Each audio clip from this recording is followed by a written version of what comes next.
Hi everyone, just want to go over what I've been doing today. So got this Trello board here, so just something I've put together with a list of things that I need to do, and also obviously I can add to it as time goes on.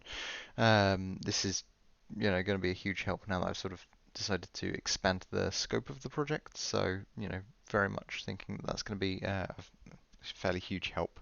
So just going to go over this quickly. Levels to do, very much what it says in the name. Once I've sort of drawn up the level, I'm just attaching it here so that I know that it's sort of noted down. Graphics to do, again, all of these are very self-explanatory.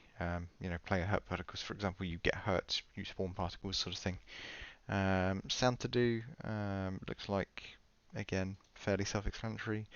Sound effects are, so for example, player hurt sound effect will play when the player gets hurt. You've got like, yeah, again, all of these are very, very self-explanatory.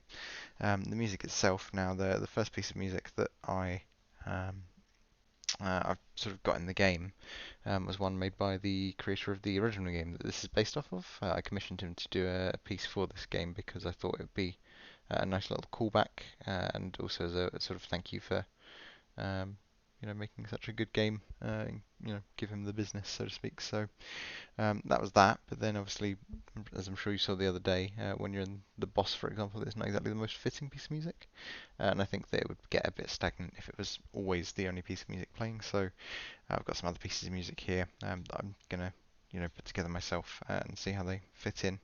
I've got a fairly musical ear, so I think it should be fine for me to do. Um, so yeah, I'll throw my hand at that. That might take me a little bit of time, but I'll get there in the end, I've no doubt. Objects, again, most of these are fairly self-explanatory. So just go over these. So draw method is what I've been working on today, just updating the way things draw. Data's passed through to the GPU. Was working on that yesterday as well, I think. So yeah, it's pretty much just going to be a case of going through each object and updating the way it draws. It's just going to take a bit of time. It's not too much to worry about. But it is what it is. Text objects, again, fairly self-explanatory. Just be able to draw text on screen. It's going to be useful, especially for like the game timer.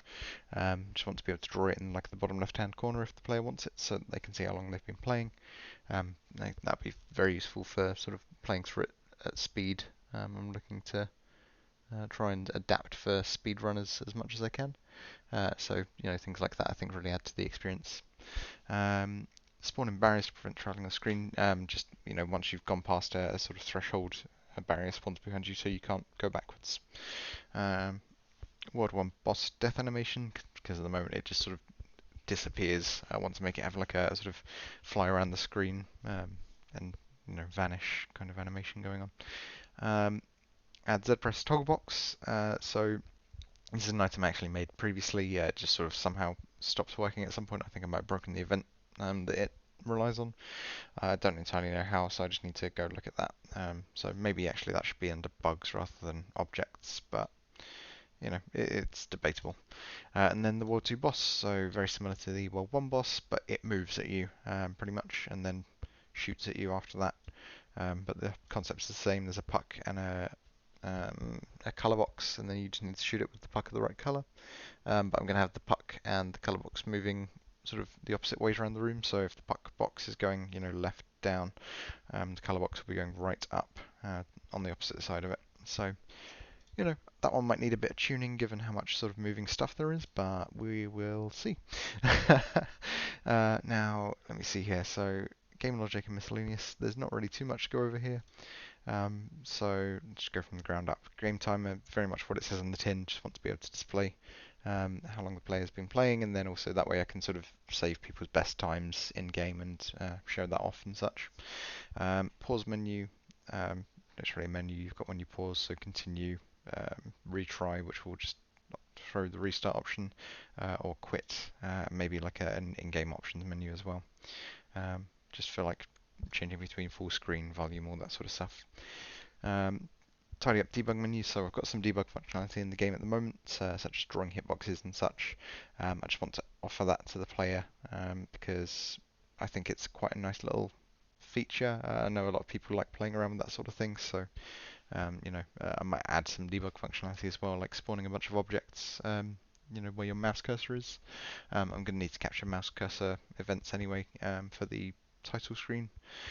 So yeah, that shouldn't be too hard to sort of then adapt into further debug features. And yeah, it just lets people play around a bit. And I think it's quite a nice little feature. Ghost recording functionality. Now, I want to be able to record.